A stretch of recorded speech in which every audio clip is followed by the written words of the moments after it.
Hello out there, everyone. Today I'm going to be reviewing this fantastic 1992 film directed by Crowe called Singles.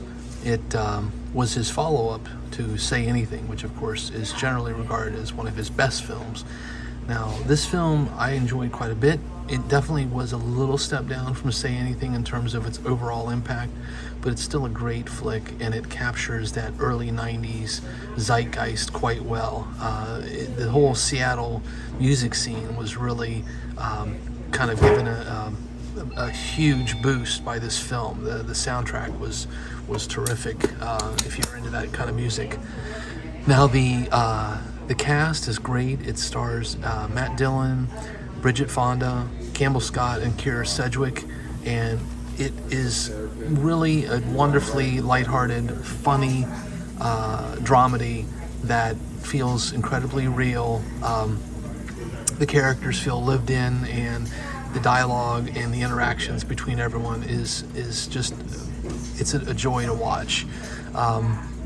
Again, it's not his best film, but I would argue that Cameron, I think his Say Anything and Singles are two of his best flicks. I found as he went along that his movies, starting with Almost Famous, got a little too glossy and full of sheen. I suppose even before that, Jerry Maguire was guilty of that as well.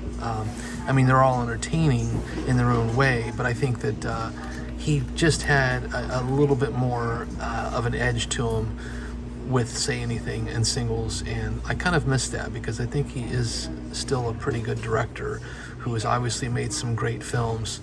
But in any case, Singles is definitely one you should try to catch.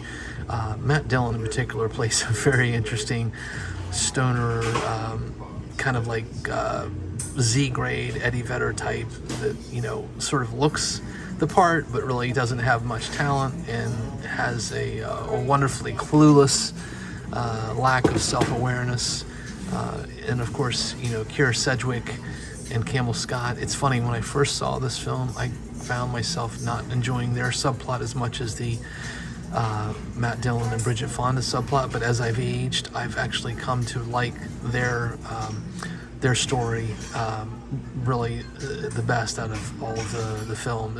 It also includes some secondary characters as well, but it definitely focuses primarily on the Campbell Scott and Keira Sedgwick coupling, and then of Matt Dillon and Bridget Fonda. But in any case, I would just recommend checking this out. This is a standard Blu-ray.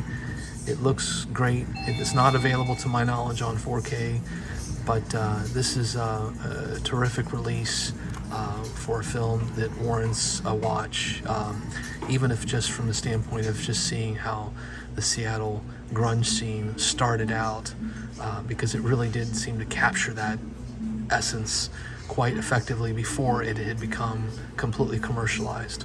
So on that note, take care everyone, and until the next time.